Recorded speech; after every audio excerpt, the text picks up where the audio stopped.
Carnivore diet and coffee, can you still have it?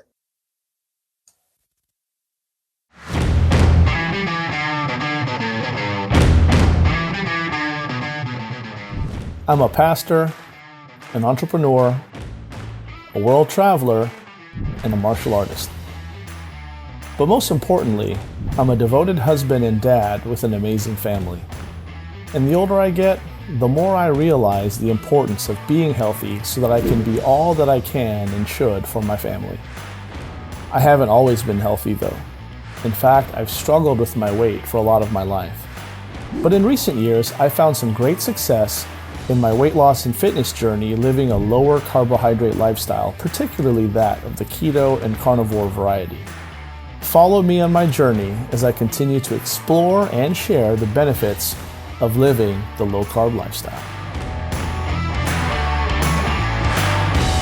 So if you've gone full carnivore, but you can't imagine giving up your morning coffee, hey, you're not alone. The question is, can coffee still fit in a carnivore lifestyle? Or is it that cup of joe that is actually secretly holding you back? Hey there friends, my name is Jason and I help busy parents and professionals thrive on the carnivore lifestyle. And without losing their sanity, if I might add that. Today we're talking about one of the most controversial carnivore topics, and that is this beautiful thing right here, coffee.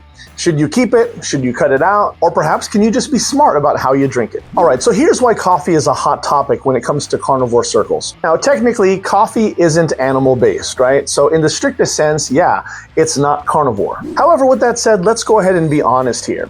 Most people don't start carnivore because they want to be purists. Rather, they start it because they want to feel better, they want to lose weight, they want to fix their health, and ultimately they want to heal. The real question is whether coffee hurts or helps you in achieving those goals. So then what are the pros of keeping coffee? Okay, so let's go ahead and start with the positives. First of all, coffee can give you a little mental boost. It can also curb your appetite, and it also can make mornings much more enjoyable, especially when you're transitioning off of carbs. A lot of people, myself included, find that it actually helps you to stay consistent early on. And if you're a busy parent like I am, or you just happen to really like coffee, then that warm cup of focus before the day kicks off, yeah, it's really hard to beat that. So then what are the potential downsides? Now here's the flip side, all right? Coffee is a stimulant, meaning that it can spike your cortisol, especially on an empty stomach.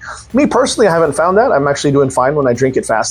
But that can mess with your sleep, right? But that is the case for some. It can also mess with your sleep, raise stress hormones, and even delay fat adaptation for some people. It can also be dehydrating, and for some, it can cause digestive issues, especially if you're already sensitive while transitioning to carnivore. So then how do we know if coffee is holding you back? So here's a good test, all right? If you're feeling anxious, having energy crashes, maybe poor sleep or constant cravings, then try cutting coffee out for 2 to 3 weeks. If symptoms improve, then you've got your answer. But if you're sleeping great, energy's solid, and you also feel amazing otherwise, then coffee just may not be an issue for you. Okay, so brass tacks, how do you do coffee right while on carnivore? Well, if you decide to keep it, here's how to do it smart, in my opinion. First of all, you want to keep it simple. And I'm talking about the coffee. Keep it black, maybe add a splash of animal fat like heavy butter or cream, but go ahead and skip the sweeteners, at least for now. On top of that, you want to make sure that you don't overdo it. I'm talking about maybe 1 to 2, maybe 3 cups max per day. And also try not to drink it on an empty stomach. Again, some people are okay here, like myself, but for most people, this seems to be a smart move. You want to have it after your first meal or maybe with some food. And then also, by all means, please don't forget to hydrate, okay? Coffee is a mild diuretic, so match every cup with water or electrolytes. All right, so look, the carnivore diet isn't about perfection, right? It's about progress, and I've said that a number of times on this channel.